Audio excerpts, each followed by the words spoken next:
aquí. Usted mire los horarios de nuestra iglesia en la pantalla. Puede hablarnos, queremos orar por usted. A lo mejor está buscando una iglesia donde congregarse. Bueno, nosotros queremos hacer nuestra invitación para que venga a gozarse con nosotros en la iglesia y se va a gozar, va a sentir la presencia de Dios. Esto es el gozo, la alegría del Señor. Así que yo estoy contento porque a través de este medio, a través de esto que estamos predicando, estamos hablando, estamos entrando a muchos hogares. Tal vez alguno ahorita está desanimando y dice, bueno hermano, ya no quiero ir a la iglesia. No, es el tiempo de que tú te animes, es el tiempo de buscar al Señor. Pablo dice que había tiempos peligrosos, tiempos que iban a ser duros. Ahorita estamos mirando lo que está pasando alrededor, mirando la violencia que hay en la escuela, las balaceras que hay. ¿Qué es lo que estamos mirando? Estamos mirando tanta violencia, tantas cosas que están pasando a su alrededor. Pero hoy es el tiempo de que nosotros busquemos al Señor. Hay tiempo para todo. A veces tenemos tiempo para ir a la tienda, tenemos tiempo para ir con la familia, tenemos tiempo para ir a comer, tenemos tiempo para todo, pero menos para Dios. Es el tiempo que nosotros busquemos al Señor. Amén.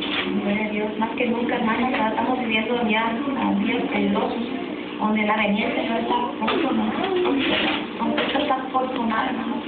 Y ahorita tiene que estar uno agarrado a la mano del Señor. Amén. Es el tiempo de buscar a Dios. El tiempo, bueno, a veces tiempos peligrosos todavía, ¿no? Eso es nomás, yo creo que es por encimita, ¿verdad? De lo que viene. Entonces, hermanos, hay que buscar al Señor, ¿verdad? Aquí están los números, ¿verdad? Llámenos, queremos hablar con ustedes. Llámenos, hermanos, y así para hablar con ustedes, para animarnos, para que, no sé si tuvo usted problemas con un hermano de la iglesia o en la familia, algo que usted pasó, ¿verdad? Muchas veces,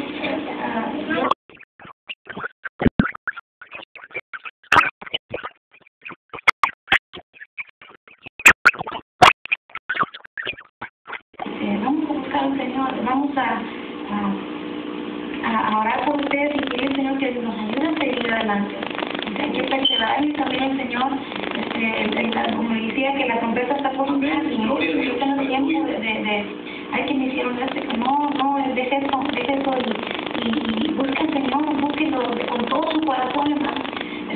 Como decía mi esposo ahorita también, que el pueblo de Israel, hubo un tiempo donde el Señor dijo que el pueblo alababa al Señor, pero su corazón estaba lejos.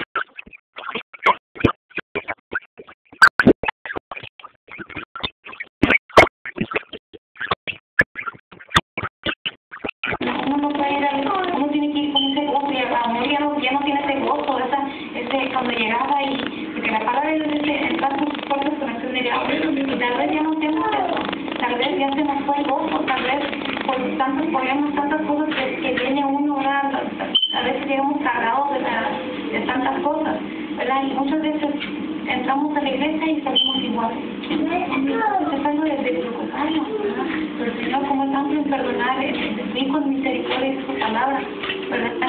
Y lo que quiere Él nos sostiene, hermano, Él nos sostiene. Entonces, qué lindo saber que cuando uno pasa por problemas, cuando está uno agarrado de la mano de Dios, como que los problemas no van a ser tan difíciles, porque el Señor va con usted. Entonces, es importante, hermanos, pensamos eso, que ahorita es tiempo de buscar a Dios. Va a haber un tiempo donde ya no va a poder buscar a Dios. Pero ahorita estamos animando, hermanos, vamos a buscar a Dios. Y no deje que cualquier problema venga, cualquier tiempo, ¿verdad? Entonces usted agarre la mano del Señor y el Señor le va a ayudar a darle la victoria. Quiere ver la victoria de Dios, busque a Dios. Quiere ver su familia salva, busque al Señor. Muchas veces queremos bendiciones y no hay búsqueda de Dios. Entonces busque al Señor y usted va a ver muchas cosas que el Señor va a hacer con nosotros en su vida.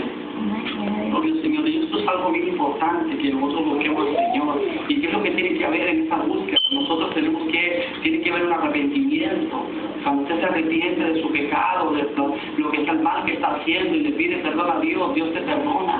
Porque lo que Dios quiere es un corazón sincero, que sea honesto, no un corazón que tenga hipocresía, no un corazón que sea una persona de dos caras, no, sea de un solo para Dios, que le busque de corazón, que le entregue todas tus áreas, toda tu vida al Señor. Entrégate al Señor. Tal vez te has apartado o tal vez estás ahí y estás entre sí, entre no. Es el momento de de que nosotros le busquemos al Señor, de quitar toda tibieza, quitar todo lo que está estorbando y comienza a buscar al Señor. Mira lo que dice la palabra de Dios ahí en Segunda de Crónicas, donde la palabra del Señor nos enseña de que cómo debemos hacer nosotros cuando estamos buscando al Señor, cómo debemos de hacer nosotros cuando estamos buscando a nuestro Dios. Es bien importante que nosotros nos humillemos delante de la presencia de Dios. Mira lo que dice en Crónicas, capítulo 7, en Segunda de Crónicas, capítulo 7, versículo 14. Si se humillare mi pueblo, sobre la cual mi nombre es invocado, y oraren, y buscaren mi rostro, y si se convirtieren de sus malos caminos, entonces yo oiré desde los cielos, y perdonaré sus pecados, y sanaré su tierra. Oh, es una promesa hermosa, es una promesa que te da vida, es una palabra que te da esperanza, de que cada vez que tú te humilles, eso es importante, la humillación, cuando nosotros nos humillamos delante de la presencia de Dios, cuando nosotros nos confesamos nuestros pecados y le decimos, Señor, perdóname, yo sé que te he fallado, soy humano, y el Señor, aleluya, Él no te va a hacer a un lado, al contrario, Dios te va a abrazar, Dios te va a acariciar, Dios quiere abrazarte y darte palabras de aliento. Si a lo mejor, pastor, estás a tiempo de que te estás desanimando, a lo mejor ya no has orado como antes, a lo mejor ya no has buscado la presencia de Dios, Dios te está esperando a que tú entres a solas con Él. Él está esperando que tú, aleluya, le abres la puerta de tu corazón. El que toca, dice la Biblia, se le abre. El que comienza